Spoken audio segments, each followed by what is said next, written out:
Смотри. Это дом, где жил Эверсон. Ничего себе. Продано за 250 тысяч гульденов. Наверное, из-за земли. Когда? В 94-м.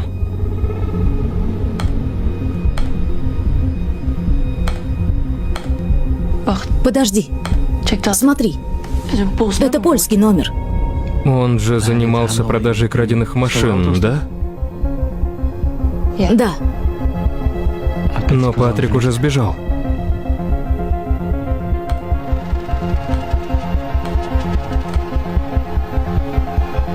Приблизь.